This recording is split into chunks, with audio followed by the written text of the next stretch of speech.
ఈ వెహికల్ వచ్చేసి royal Enfield meteor 350 CC vehicle.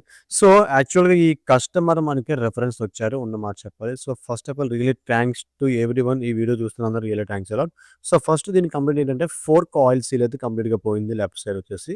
Right side వచ్చేసి ఆయిల్ అయితే మార్చుకోవాలి. రెండిటికి ఆయిల్ మార్చుకోవాలి. బట్ ఆయిల్ సీల్ మాత్రం ఏదైతే ట్యాంపర్ అయిందో దానికి మాత్రం మార్చుకోవాలి. అండ్ దట్ టూ ఈ ఫోర్క్ బెండ్ చూస్తే నాకైతే మతిపోయింది. యాక్చువల్‌గా ఇంత సైజ్ ఉన్న ఫోర్క్ ట్యూబ్స్ ఉన్న వెహికల్స్ ఏదైతే యాక్సిడెంట్ అయినా సరే ఏం గాదు. కానీ అటువంటిది ఇంత దారుణంగా బెండ్ అయింది అంటే రియల్లీ హ్యాట్స్ ఆఫ్ అంత గట్టిగా అయినా సరే మనిషికేం కాలేదంటే. సో, దీనికి ఫస్ట్ మనం ఈ ఫోర్క్ ట్యూబ్స్ ఓపెన్ చేయాలంటే ఫస్ట్ క్యాలిబర్ కిట్ అయితే ఓపెన్ చేసేయాలి. దట్ 12 అండ్ 13 స్పానర్‌తో క్యాలిబర్ ఓపెన్ చేయండి. ఇప్పుడు వీల్ ఓపెన్ చేయాలంటే మనకి వీల్ యాక్సిల్ బోల్ట్ ఉంది కదా! 22, 24 స్పానర్ యూజ్ చేసి వీల్ యాక్సిల్ బోల్ట్ యూజ్ చేసి ఇటువైపు వచ్చేసరికి మనకి ఇక్కడ 6 లెంగ్త్‌తో లెంగ్త్ బోల్ట్ లూజ్ చేయండి. వీల్ అయితే మనకి బయటకొచ్చేస్తుంది. ఓకేనా? అక్కడితో మనం క్యాలిబర్ వీల్ అయితే ఓపెన్ చేసేసాము. సో, మన ఛానల్ గనుక మీరు కొత్తయితే ఖచ్చితంగా సబ్స్క్రైబ్ చేసుకోండి. ఇప్పుడు మడగారు కూడా సైడ్ నుంచి తెల్లంకి బోల్ట్ ఇచ్చారు. చాలా సింపుల్‌గా వర్క్ ఇచ్చారన్నమాట. సో, త్వరగా తేలిపోతుంది మడగారు ఇప్పిండికి. కొన్నైతే లోపల నుంచి ఉంటాయి. సో, 2 ఒకటే. బట్ ఇది బయట నుంచి ఉంటుంది. అది లోపల నుంచి ఉంటుంది. ఇప్పుడు మడ్గార్ అండ్ వీల్ మనమైతే సెపరేట్ చేసేసాం బండి నుంచి. ఇప్పుడు ఫోర్క్ స్టెమ్స్ ఓపెన్ చేయాలంటే ఇక T4కి అలానే మేద బోల్ట్ కూడా ముందుగానే ఓపెన్ చేసుకున్న తర్వాత 2 ఎల్లంకి బోల్ట్‌లయితే ఓపెన్ చేసుకోండి. ఓకేనా? ఎందుకంటే బండి జోకర్ బయటకి తీసిన తర్వాత మళ్ళా వైస్‌పై పెట్టి ఇప్పాలి. సో, దానికన్నా ఇదే బెటర్ అనమాట. సో, థ్రెడ్డింగ్ అనేది నార్మల్ థ్రెడ్డింగ్ ఉంటుంది. రివర్స్ థ్రెడ్ అయితే ఉండదు. సో, 2 బోల్ట్‌లు ఓపెన్ చేస్తే మనకి స్టెమ్ ఈజీగా సునాయాసంగా బయటికైతే వచ్చేస్తుంది. ఓకే. సో, దీనికి మనమైతే ఫోర్క్ స్టెమ్ అయితే బయటకి తీసేస్తాం. ఇది చూసారు కదా! ఎంత దారుణంగా బెండ్ అయిందన్నది. సో, ఇది కూడా ఫోర్క్ కూడా మనం బెండ్ తీయాలి. అది కూడా వన్ ఆఫ్ ద పార్టే సర్వీస్‌లో మనకి. అంటే ఈ వీడియోకి సంబంధించింది కాదు. కస్టమర్‌కి సంబంధించింది. సో, ఈ స్టెమ్‌ని పక్కన పెడితే మీకు డిఫరెన్సే తెలుస్తుంది కదా! ఎంత బెండ్ అయిందన్నది. సో, ఈ స్టెమ్‌నే మనం బెండ్ తీయాలి. సో, అట్లనే దానికన్నా ముందేంటంటే ఆయిల్ అయితే డ్రైన్ చేసేద్దాం. ఫోర్క్ బెండ్ అనేది మన లాస్ట్‌లో ఉంటుంది. అది మన వీడియోలో అయితే చూపించను. ఎందుకంటే that is not a part of the video. So, ఈ బోల్ట్ అయితే ఓపెన్ చేసేయండి. అన్న ఇప్పుడు ఈ రాయల్ ఎన్‌ఫీల్డ్ మీట్ 350కి ఫోర్క్ ఆయిల్ ఎంత వేసుకోవాలో చెప్తాను. అది లాస్ట్‌లో చెప్తాను. ఎందుకంటే లాస్ట్‌లో ఆ వర్క్ వచ్చినప్పుడు చెప్తా. ఈలోపు మిగతా ఫోర్క్ ఆయిల్స్ ఎలా ఓపెన్ చేసుకోవాలి అని చెప్తా. ఫస్ట్ అయితే బోల్ట్ ఓపెన్ చేసుకోండి. ఈ బుష్ ఉంటుంది లోపల పొడవాటి బుష్ అనమాట. సో, పొడవాటి బుష్ కూడా ఓపెన్ చేసేయండి. ఆ లోపల ఒక ఫ్లాట్ వాచర్ అయితే ఉంటుంది. ఆ ఫ్లాట్ వాచర్ కూడా తీసేయండి. అండ్ నెక్స్ట్ ఇంక ఫైనల్‌గా ఆయిల్ అయితే డ్రైన్ చేయండి. అన్న స్ప్రింగ్ తీయడం మర్చిపోయారంటే, లేదు నా చేతిలో కెమెరా ఉందబ్బా! అందుగురించే స్ప్రింగ్ అయితే తీయలేదనమాట. ఆయిల్ అయితే పడుతుంది మళ్ళా కాళ్ళ పైన ఆటిల పైన. సో, చూసారు కదా! ఆయిల్ అనేది ఎంత బ్లాక్ అయిపోయిందో సో, ఇంతవరకైతే ఉంచకండి. ఇంతవరకు ఉంచితే మనకేంటంటే సస్పెన్షన్ అనేది కొద్దిగా ఎర్లీగా లైఫ్ అయితే తగ్గుతుందనమాట. సో, ఇప్పుడు ఆయిల్ అయితే మొత్తం డ్రైన్ చేసేసాం. ఇగో ఈ టీ బార్‌లోనైతే ఆ సస్పెన్షన్‌లోకి పెట్టేయండి. ఆ టీ బార్‌ని తీసుకొచ్చి ఇగో ఇలా ఈ విధంగా సస్పెన్షన్ లోపలికైతే పెట్టేసి కొద్దిగా హ్యామర్‌తో టీ రాడ్ పైన నెట్టని లోపలికి కొద్దిగా ఫిక్స్ అయ్యేందుకు. ఫిక్స్ అయిన తర్వాత ఇగో ఇట్లా టీ బార్ కిందకి పెట్టేసి ఒక లెగ్ టీ బార్ పై పెట్టండి. ఇంకో దగ్గర ఒక యాక్సిల్ పెట్టుకొని వీల్ యాక్సిల్ ఇక బోల్ట్ అయితే నార్మల్ థ్రెడ్డింగ్ ఉంటుందన్నమాట. సపోర్ట్ తీసుకోండి. ఒక చేత్తో యాక్సిల్, ఒక చేత్తో ఆ ఎల్లంకి బోల్ట్, కాలుతో ఇది పట్టుకొని బోల్ట్ అయితే నార్మల్ థ్రెడ్డింగ్ ఉంటుంది. రివర్స్ థ్రెడ్డింగ్ అయితే ఏమి ఉండదనమాట. నార్మల్ థ్రెడ్డింగ్ ఉంటుంది. సో, నార్మల్ థ్రెడ్డింగ్‌తో ఆ బోల్ట్ అయితే ఓపెన్ చేసేసి అట్లానే బోల్ట్ కిందన ఒక కాపర్ వాచర్ ఉంటుంది. మస్ట్ అండ్ షుడ్‌గా కాపర్ వాచర్ లేకపోతే చూసుకోండి. ఉంటుంది లేకుండా పోదు ఎక్కడికి కూడా. అందులో ఉంది చూసారు కదా!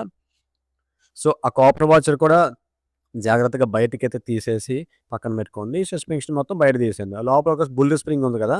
సో, దాన్ని అక్కడే ఉండనివ్వండి. ఇప్పుడు ఆయిల్ సీల్ బయట అంటే ఆయిల్ సీల్ పైన ఒక డస్ట్ క్యాప్ సీల్ ఉంటుంది. ఆ డస్ట్ క్యాప్ సీల్ అన్నది మనకి ఇగో స్క్రూ డ్రైవర్‌తో ఇట్లా అయితే మీరు ఓపెన్ చేసుకోవచ్చు. ఈజీగా ఉంటుంది. బట్ నాకేదైనా టైమ్ టేకింగ్ తీసుకుంటుందండి. ఎందుకంటే మీకు తెలుసు నేను లెఫ్ట్ హ్యాండ్‌తో వర్క్ నాకు చేయలేను. Right hand important. సో, మీదున్న డస్ట్ క్యాప్ సీల్ తీసేసిన తర్వాత లోపల మీకు కనిపిస్తుంది కదా! ఆయిల్ సీల్ బయటకి రాకుండా ఆయిల్ సీల్ లాక్ ఉంది. ఆ ఆయిల్ సీల్ లాక్ కూడా తీసేసి బయటికిలా మీదకి నెట్టితే మనకి ఆయిల్ సీల్ అట్లనే మొత్తం షాక్ అబ్జార్బర్ మొత్తం కూడా ఏ పార్ట్‌కి ఆ పార్ట్ సెపరేట్ అయిపోతుంది. సో, ఇప్పుడేంటంటే ఆయిల్ సీల్ అది బయట తీసేయండి. అటు స్టెమ్‌కి లైట్‌గా చిన్న స్టెప్ వచ్చిందన్నమాట. సో, యాస్ ఇట్ ఈస్‌గా బిగింగ్ చేసుకొని ఆయిల్ సీల్ దాన్ని పెట్టేసుకొని ఇగో ఆయిల్ సీల్ పుల్లర్‌తో మళ్ళీ జాగ్రత్తగా ఫిక్స్ చేసుకోండి. బట్ ఆయిల్ సీల్ ఫిక్స్ చేసే ముందు లోపల ఒక బుష్ ఉంటుంది. ఆ బుష్ అండ్ వాచర్ ఫిక్స్ చేసుకున్న తర్వాత ఆయిల్ సీల్ అయితే ఫిక్స్ చేసుకోండి. ఆయిల్ సీల్ పూర్తిగా ఫిక్స్ అయిన తర్వాత ఫిక్స్ అయ్యింది లేదు కరెక్ట్‌గా ఎలా తెలుస్తుందంటే మీకు ఆయిల్ సీల్ పైన ఇగో ఈ లాక్ అయితే ఉంటుందన్నమాట. ఆ లాక్ అయితే పెట్టేసుకోండి. లాక్ పెట్టేసుకొని క్లోజ్ అయితే చేసేసుకోండి. ఒక లాక్ గనుక కంప్లీట్‌గా ఫిక్స్ అయితే మీరు ఆయిల్ సీల్ కరెక్ట్‌గా ఫిక్స్ చేసినట్టు. ఒక లాక్ గనుక మీరు కంప్లీట్‌గా ఫిక్స్ అవ్వకపోతే ఆయిల్ సీల్ కరెక్ట్‌గా ఫిక్స్ అవ్వలేనట్టనమాట. ఓకే. సో, ఇప్పుడేంటంటే ఆయిల్ సీల్ కూడా పెట్టేసాం. ఆయిల్ సీల్ లాక్ కూడా లాక్ ప్లేయర్‌తో పెట్టేసుకోండి పుల్లర్‌తో. ఆయిల్ సీల్ పొడవుతో. సో, ఆయిల్ సీల్ లాక్ ఏసేసాం. ఇప్పుడు డస్ట్ క్యాప్ సీల్. ఇదెందుకు యూజ్ అవుతుంది భయ్యా డస్ట్ క్యాప్ సీల్ అంటే, ఫర్ ఎగ్జాంపుల్ మనం ధూళి, దుమ్ములో ఎళ్ళినప్పుడు ఏంటంటే, ఆ డస్ట్ అనేది లోపల పోకుండా అది కాపాడుతుందనమాట. ఓన్లీ డస్ట్ నుంచి మాత్రమే. వాటర్ నుంచి అయితే 50 ఛాన్సెస్ అనమాట. మాక్సిమం వాటర్ నుంచి కూడా కాపాడుతుంది. బట్ మ్యాక్స్ కాదు. కొంతవరకే. ఓకే. అది మొత్తం మునిగిపోతే ఖచ్చితంగా వాటర్ పోతుంది లోపలికి. సో, నెక్స్ట్ ఇప్పుడేముంది ఫైనల్‌గా దీని లోపలైతే మనకి రెండిటికి కూడా మొత్తం క్లీన్ చేసేసుకోవాలి. క్లీన్ చేసేసుకొని ఆయిల్, ఆయిల్ ఎంత వేసుకోవాలి. సో, దానికన్నా ముందు స్ప్రింగ్ అన్నదానికి గ్యాప్ ఎక్కువున్నది పైకి పెట్టండి. గ్యాప్ తక్కువున్నది కిందకి పెట్టండి. మీకు ప్రతిసారి చెప్పేదదే. అలానే మనకి ఆ ఛానెల్‌లో చాలా వరకు వీడియోస్ ఉన్నాయి. ఈ రాయల్ ఎన్‌ఫీల్డ్ గాని, దేనికైనా సరే fork oil seal replacement, oil replacement అన్నీ గూడా చెక్ చేయండి. Next spring ఏసేసాం. స్ప్రింగ్ పైన ఒక వాచర్ ఉంటుంది. వాచర్ పెట్టేసుకున్న తరువాత మీకేంటంటే ఒక పొడవాటి బుష్ ఉంటుందనమాట. ఆ బుష్ కూడా ప్లగ్ ఇన్ చేసేసుకొని ఆయిల్ అయితే వేసేసుకొని బిగిన్ చేసుకోవాలి. అన్న ఆయిల్ క్వాంటిటీ చెప్పలేదన్న నువ్వంటే అదేం కాదబ్బా! సింపుల్ ఏం కాదు. 500 ఎంఎల్ అయితే ఏసుకోవాలి పెర్ స్టెమ్.